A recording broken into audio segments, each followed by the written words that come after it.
Pripremila sam domaću dimljenu kobasicu i pokazat ću vam kako da je konzervirate u tegle. Prvo što ću raditi, kobasicu ću iseći na manje komade.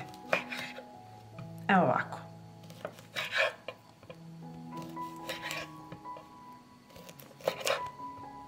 I tako ću iseći svu kobasicu.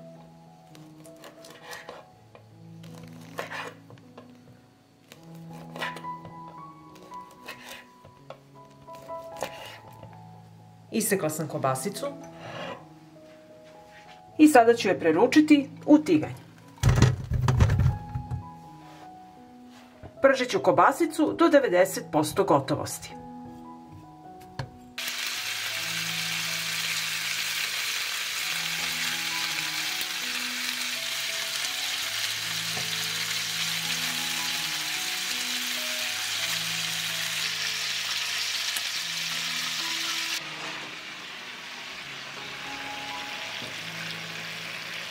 Ispržila sam kobasice i pripremila čiste i oprane tegle.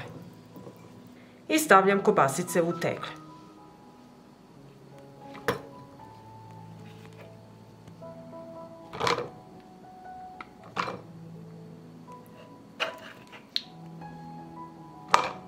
Tegle nemojte puniti do vrha i na isti način napunimo i drugu teglu.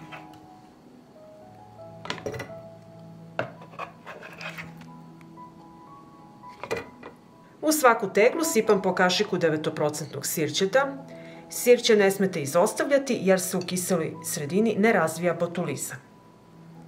Kiselost u tegli mora biti pH 4,6 i niže. U svaku teglu dodat ću po češanj belog luka, dodat ću malo bibera, sirće ne smete izostavljati, a začine možete dodati po vašoj želji. U svaku teglu sipajte vodu da prekrije kobasice.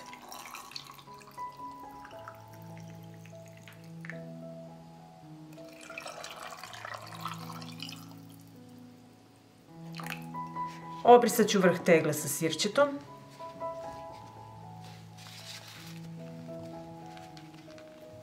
I zatvorit ću tegle čistim i novim poklopcima.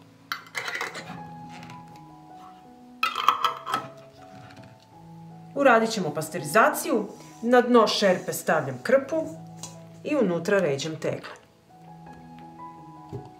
Sipat ću vode u šerpu do visine poklopca.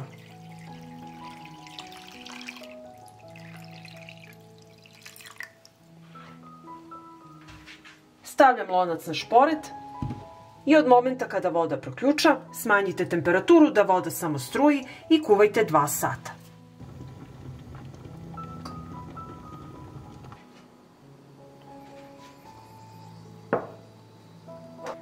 Izvadit ću tegle iz šerpe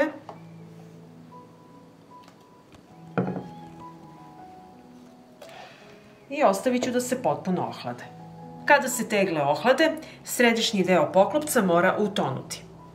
Tegle čuvajte na mračnom i hladnom mestu do upotrebe. Pa ako vam se dopada ovaj moj recept, vi naravno lajkujte, prijavite se na moj kanal i ostavite mi komentar. Hvala vam, dragi prijatelji!